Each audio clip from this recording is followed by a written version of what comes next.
Halo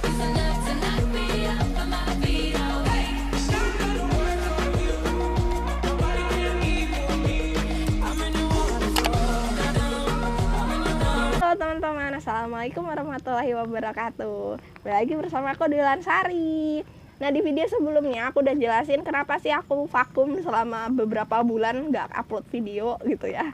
Ya karena ada satu dan lain hal, walaupun aku nggak jelasin detailnya, tapi alhamdulillah aku punya kabar bahagia. Aku menjadi ORD LPDP batch 2 tahun 2021 dan menjadi PK disahkan melalui PK 184 Mawijaya. Jadi alhamdulillah, syukur alhamdulillah gitu. Nah, terkait dengan informasi sebelumnya aku hanya memberikan clue-cluenya ataupun kenapa aku pilih LPDP dan prosesnya seperti apa. Sebenarnya nggak one shot langsung dapet gitu, tapi di sini aku lebih akan menjelaskan terkait dengan prosesnya gitu, apa yang aku lakukan ketika aku daftar LPDP, dan ini mungkin bisa menjadi pembelajaran, mungkin bisa diambil hikmahnya dari teman-teman. Nilai positifnya silahkan ambil dan nilai negatifnya silahkan buang jauh-jauh gitu. Nah, jadi pertama kali aku mau daftar LPDP itu aku bangun niat gitu. Niat aku daftar beasiswa ini untuk apa sih? Apakah untuk gengsi-gengsian aja atau aku mau niatnya mencari ilmu gitu. Karena aku niatnya cari ilmu, otomatis aku harus sungguh-sungguh karena ilmu itu kan suci, sifatnya bersih. Jadi kalau semuanya kita mau cari dengan cara keburukan, maka itu tidak akan pernah ketemu gitu. Titik temunya nggak akan pernah ketemu. Jadi otomatis caranya yang baik juga. Niatnya mulai yang baik-baik, utamakan untuk kita bisa berbuat atau ya bergunalah untuk masyarakat, bukan hanya untuk diri kita ya, tapi untuk lingkungan masyarakat, untuk orang-orang di luar sana gitu. Karena apapun yang kita tanam itu yang akan kita tuai. Jadi kalau kita nanamnya biji salak, ya yang tumbuh pun akan jadi buah salak gitu, nggak mungkin akan jadi buah naga gitu. Jadi kalau kita nanamnya kebaikan, maka yang akan kita tuai pun kebaikan. Itu pertama, niat yang baik. Yang selanjutnya yang kedua adalah ketika kita sudah bangun niat, ikhlas, jangan lupa juga diiringi dengan keikhlasan gitu. Ketika kita punya niat, maka rintangan yang datang otomatis kan, kalau kita punya niat yang baik itu syaitan makin banyak ya yang memberikan pengaruh sana sini gitu. Jangan lupa untuk ikhlas gitu, senantiasa ikhlas memberikan bahwa niat kita untuk belajar mencari beasiswa ini dengan cara yang baik, tujuannya pun baik, ingin mendapatkan ilmu, andaikan pun banyak masalah, andaikan pun banyak rintangan, pokoknya ikhlas gitu. Yang ketiga adalah usaha. Bangun usaha teman-teman.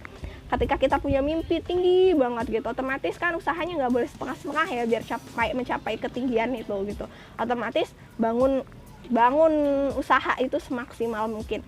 Ketika orang lain mungkin tidurnya jam 10 malam langsung udah tidur, kita usahakan untuk bisa lebih matang lagi. Ketika jam 10 atau jam 11 kita bisa lebih matang lagi, kenapa enggak gitu.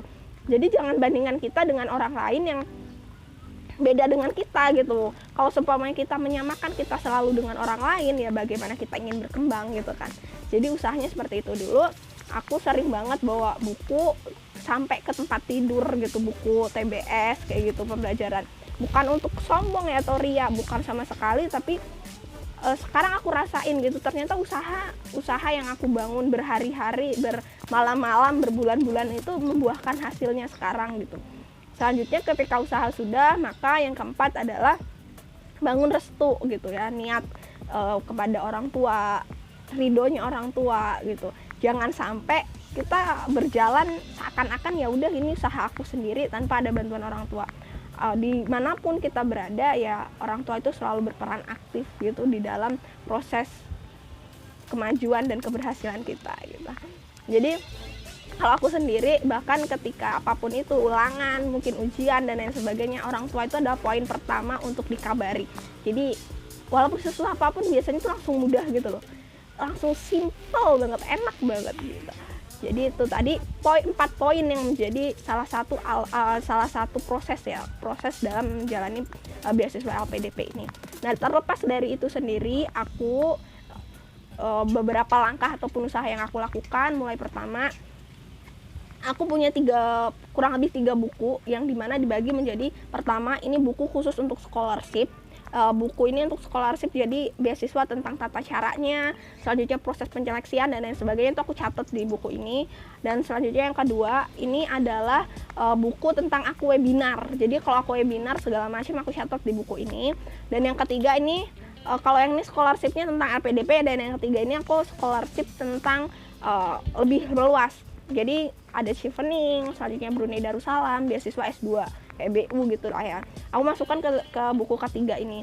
Nah, terus ada lagi buku yang memang fokusnya, jadi biasanya kan teman-teman kalau seumpamanya habis dari ngeprint itu kan banyak banget ya buku sisa-sisa makalah dan lain sebagainya, belakangnya jadi buang gitu untuk di print lagi untuk latihan soal. Aku latihan soal, bahkan aku belum tahu sama sekali aku tuh bakal keterima gitu, tapi pede aja aku udah belajar latihan TBS tiap hari gitu, udah latihan TBS sampai ngeprint kayak gitu buat latihan. Jadi aku nggak beli buku lagi untuk coret-coretan, aku udah pakai bekas dari makalah-makalah ataupun lembar print-printan yang udah nggak kepake itu gitu. Itu adalah tata caranya. Selanjutnya jalin komunikasi. Nah, ketika teman-teman mau achieve beasiswa, otomatis kan harus bangun komunikasi ya. Jangan sampai kita jalan tuh sendirian di ruang gelap tanpa ada cahaya sama sekali ya, yang ada nanti nabrak gitu kan. Jadi pasti kita butuh bantuan center, kita butuh bantuan pegangan dan lain sebagainya. Nah, jadi teman-teman usahakan untuk mencari partner atau URD sebelumnya kayak gitu. Nah, selanjutnya dari partner tersebut nantinya yang akan membantu teman-teman ketika berperan aktif lah ya, berperan aktif dalam melaksanakan ataupun kebingungan yang teman-teman hadapi di LPDP sendiri. Nah, aku sendiri ini alumni dari UIN, jadi aku kuliahnya S2 juga UIN, keagamaan. Ketika banyak banget orang yang berpikir bahwa emang bisa ya, emang agama diprioritaskan ya untuk jurusan agama. Loh, buktinya aku gitu, aku S1 beasiswa misi, S2 alhamdulillah LPDP. Berarti kan kesempatan itu merata, pemerintah itu nggak hanya memprioritaskan untuk si A, si B, si C gitu loh. Bahwa kalau dibilang ada orang dalam, aduh nggak ada orang dalam gitu kan. Jadi dari agama pun aku bisa masuk gitu. Aku dari UIN Raden Intan Lampung, tapi aku bisa masuk untuk kuliah S2 walaupun memang belum ke luar negeri, dalam negeri. Tapi setidaknya membuktikan bahwa pemerintah itu memberikan kerataan terkait dengan beasiswa LPDP ini kemanapun gitu. Nah, selanjutnya next step ketika teman-teman mau berjuang di LPDP ini sendiri, jangan capek, jangan lelah untuk mencarinya sendiri juga, baik itu dari Telegram, sekarang udah ada ya Telegram, selanjutnya Instagram, Facebook, selanjutnya Twitter, apalagi YouTube, Google, banyak sekali terkait dengan beasiswa LPDP ini. Jadi jangan mengkotakkan ataupun memberikan pengkerucutan bahwa nggak ada informasi loh yang masuk gitu. Jadi kalau nggak ada dapat informasi, yang nggak akan nyari. Jadi sebisa mungkin kita yang kreatif, kita dituntut untuk mencari dan mencari gitu. Buat teman-teman semua, mungkin itu cerita aku sedikit dulu. Kalau sebenarnya teman-teman ada pertanyaan terkait dengan LPDP, terus juga kok bisa dari UIN Lampung terus ke UIN Jogja, prosesnya yaitu tadi ya, prosesnya udah aku jelasin. Untuk sharing dan lain sebagainya boleh banget, jangan sungkan, nanti bisa DM aku di Dwi_Wulan_Sari. Aku akhiri, wassalamualaikum warahmatullahi wabarakatuh. See you, goodbye.